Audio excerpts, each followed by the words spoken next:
Cuba Información.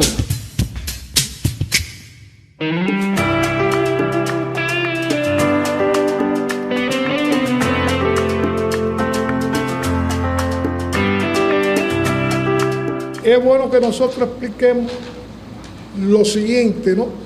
Y es parte de la historia. Al finalizar la Segunda Guerra Mundial, se llevó a cabo la política de la descolonización.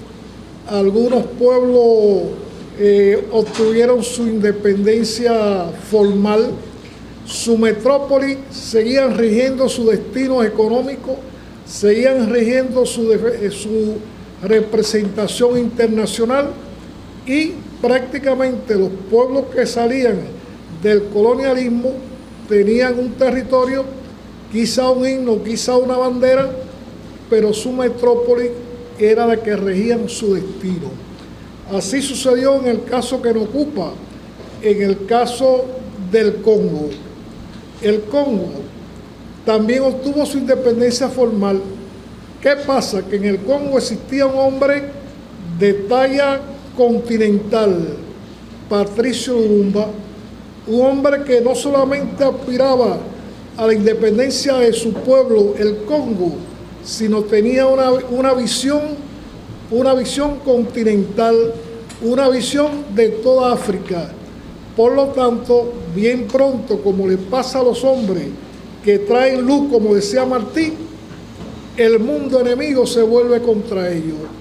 Y contra Lumumba se volcó no solo Bélgica, que era la metrópoli que gobernaba el Congo, sino todas las potencias occidentales, incluyendo también el imperialismo. ¿Por qué? Porque Lumumba en su época temprana representó un peligro para las potencias occidentales, un peligro para las potencias que todavía mantenían el colonialismo e inauguraban como nueva forma el neocolonialismo. Y entonces, ¿qué ocurrió? Empezaron las conspiraciones a todo tipo de escala. Lumumba hizo un célebre discurso en la ONU, donde no solamente habló para el Congo, habló para toda África y habló para el mundo. Prácticamente aquel discurso donde Lumumba expresaba sus grandes proyecciones africanistas, puede decirse que le costó la vida. ¿Por qué? Porque el imperialismo se dio cuenta de los países occidentales qué clase de líder era Lumumba. Y entonces, a pesar de la protección que le dio la ONU, supuestamente, a pesar de la protección que le dieron los cacos azules, supuestamente, Lumumba fue apresado, fue torturado y fue asesinado. Este hecho generó una conmoción mundial en todos los países, en el nuestro también. Cuba, país revolucionario, país pequeño, país agredido, no podía mantenerse al margen de tamaña felonía por parte de los países occidentales y el imperialismo. Y entonces al reclamo de la humanidad en defensa del Congo, en sanción al horrible crimen de Patricio Lumumba, sencillamente nuestro pueblo dijo presente. Y dijo presente ¿por qué? Por una sencilla razón. Éramos un país pequeño, un país revolucionario, un país agredido. Ya habíamos sufrido el zarpazo de Girón, ya habíamos estado a punto de desaparecer cuando la crisis de octubre, y todo eso forma parte de la historia que a Obama no le gusta oír, pero es la historia. Ya habíamos asistido al desembarco de 40.000 marines en tierra dominicana, derrotando a Juan Bosch, intelectual dominicano. Ya estábamos asistiendo a la resistencia que ofrecía el coronel Camaño Deño al frente de su pueblo. Ya cuando aún todavía no se habían apagado los últimos disparos, en esta plaza de la Revolución cercana a nosotros, el comandante en jefe planteó un discurso que se considera como el discurso fundamental teórico de nuestra participación internacionalista. Fidel, ahí en la Plaza de la Revolución, cuando todavía sonaban los disparos en Quiqueya y en Santo Domingo, Fidel hizo su compromiso histórico. En aquel discurso, Fidel planteaba que al imperialismo había que cortarle las manos donde quiera que la sacara. Fidel planteaba que los marines eran de carne y hueso y que también le entraban la bala y morían como perros furiosos. Es decir, que prácticamente aquella declaración se entendió como nuestro compromiso, y todos los pueblos que en ese momento luchaban en el mundo contra el colonialismo, contra el neocolonialismo, el imperialismo y el apartheid, podían contar, si estaban dispuestos verdaderamente a sacrificarse, podían contar con nuestra ayuda y con nuestro apoyo. Por esos tiempos, el comandante Ernesto Guevara, cumpliendo orientación del comandante en jefe, recorría diferentes pueblos de África, se entrevistaba con los movimientos revolucionarios, con los llamados Freedom High, es decir, con todo el que se proponía hacer la revolución. Ese fue un trabajo político del Che muy profundo, cumpliendo orientaciones del comandante en jefe, y ese trabajo concluyó en el célebre seminario de Argelia, donde allí se plantearon todos los objetivos del comandante en jefe en la lucha que se tendría que llevar a cabo en África.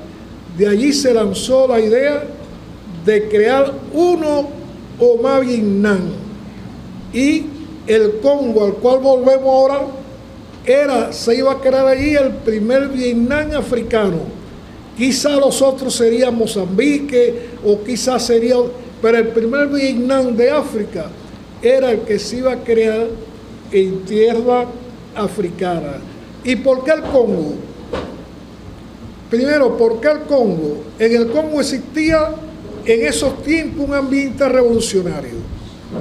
Tras la muerte de Lumumba, había habido pronunciamientos revolucionarios en las ciudades más importantes. Se habían alzado o hacían que estaban alzados numerosos participantes de Lumumba. Es decir, el Congo era el centro geográfico de África. El Congo era rico en todos los minerales preciosos, en diamante, en oro. Es decir, que era allí por donde debía de empezar la lucha por el Congo. Y a tal efecto, podemos decir que la dirección política o revolucionaria de nuestro país, junto al Consejo de la Revolución de ese país y otros países como Tanzania, etcétera, se seleccionó que el Congo fuera el primer Vietnam africano. Dicho esto así, tan rápido, ¿cómo se concibió la lucha en el Congo? La lucha en el Congo, y cito palabras del comandante en jefe, en reunión en la que tuvimos la posibilidad de participar, se veía la lucha no como una cuestión del Congo solo, se veía la lucha como más tarde cristalizaría, se veía la lucha triunfando en el Congo, se irían a otros y otros países hasta la erradicación total del apartheid. Es decir, que ya desde entonces el jefe tenía una concepción no localizada de la lucha, sino una concepción amplia, porque en definitiva el colonialismo y el neocolonialismo era un sistema, y ese sistema estaba en muchos países de África, y no solamente había que erradicar sus residuos en el Congo, no solamente había que, y no utilizamos hacer justicia en el Congo, sino había que extender la lucha a todos los otros países. En esa oportunidad quizá no se pudo, pero quedó sembrada la semilla, quedó sembrada la impronta y aquello que fue la primera acción, y por eso cuando nosotros analizamos la situación de nuestra columna, decimos que fuimos precursores en tratar de llevar a la práctica el pensamiento internacionalista y el pensamiento africanista de Fidel, llevado a la práctica por Ernesto Che Guevara, un genial ejecutor, un genial conductor y un grupo de compañeros que en total sumaríamos 130 compañeros. Decíamos que no habíamos tenido una victoria. La lucha en el Congo fue dura, fue fuerte. Faltaba un factor fundamental en toda lucha, el factor subjetivo. En el Congo existían todas las condiciones. Existía la explotación, existía la incultura en gran cantidad, existía la analfabetismo, existía todo. Existía una historia reciente y un legado, el legado de Lumumba. Más sin embargo, faltaba el factor subjetivo para darle continuidad a esa lucha y que esa lucha tuviera éxito y que ese factor subjetivo fuera, digamos, el apoyo al esfuerzo internacionalista que hacían los cubanos en ese país. El factor subjetivo no existía. Prácticamente con la muerte de Lumumba y el ejemplo de Lumumba y el legado de Lumumba, no existió un aparato que diera continuidad a esa revolución, y muchos revolucionarios de ese país, cada cual se dividió como quiso, como pudo y a su manera. Por tanto, el esfuerzo de los cubanos, de los cuales aquí en la mesa ustedes están viendo al compañero Dreque, que entonces era el segundo jefe de la columna, un hombre que para nosotros, su compañero, lo consideramos un hombre historia. Compañero Fernández Mel, un hombre combatiente de la sierra, invasor, que para nosotros también es un hombre histórico. Y el compañero Tulio y el compañero Casambara, como nosotros le decimos en el argot nuestro, consideramos que como internacionalistas y como revolucionarios cumplieron con su papel. Nosotros decíamos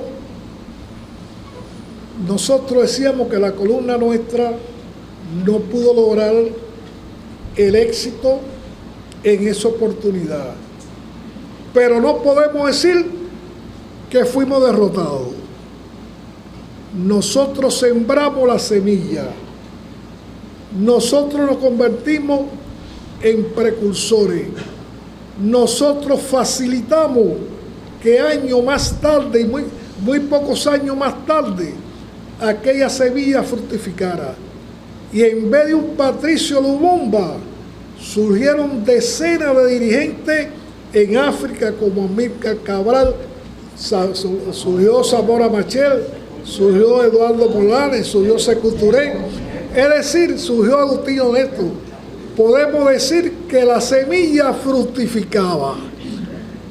Y los pueblos a partir de ahí, utilizando una frase que se utilizó en América, a partir de ahí los pueblos de África fueron un poco más agresivos, un poco más independientes, y se generaron movimientos en todos los lugares, en Namibia, en Sudáfrica, en Angola, y eso fue creando las condiciones para que entonces volviera a renacer con más fuerza la solidaridad, el internacionalismo, y Cuba, sin negar su historia, sino potenciando aún más su historia, empeñó fuerza considerable para la liberación de Angola, para la liberación de Namibia, para acabar de arrasar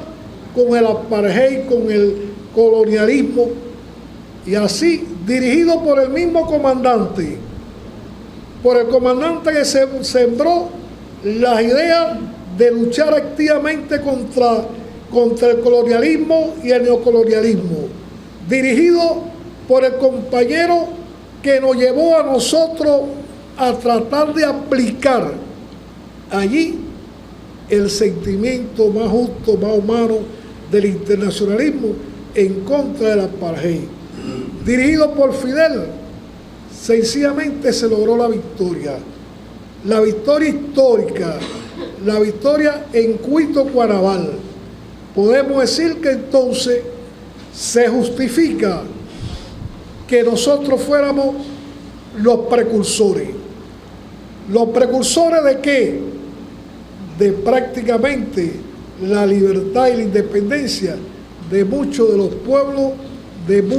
pueblos de África, como Namibia, la eliminación del apartheid, la victoria de Angola. Por eso, compañeros, al conmemorarse 50 años, nosotros agradecemos la invitación que se le ha hecho a este grupo de compañeros que hace 50 años, y no éramos tan viejos, hace 50 años nos enfrentamos a lo que ustedes no son capaces de imaginarse. Y sí queremos decirle aquí que el cubano, el soldado cubano, fue digno del ejército Mambí, del ejército rebelde, y digno de tener un jefe como Fidel Castro. Es decir, allí no hubo una sola persona nuestra que se pasara al enemigo. No hubo una sola persona nuestra que se pusiera el traje de la cobardía. No hubo nadie que traicionara sus ideales. Por eso, compañeros, en nombre de los 73 que quedamos vivos, nosotros queremos agradecer esta invitación que se nos hace, y a la vez rendir tributo de recordación a los 56 compañeros nuestros que ya no existen sobre la faz de la tierra, pero que su espíritu, su sentimiento, su ejemplo vive en todos nosotros. Es decir, compañeros, que hasta aquí lo que yo quería decir. En la mesa me acompañan compañeros que son historia, compañeros que tienen vivencia, compañeros que pueden responder cualquier tipo de pregunta. Nosotros no nos excluimos de ellos tampoco, yo también la puedo responder. Y quizá haya cortado nuestra intervención en aras de la participación de los compañeros. Muchas gracias.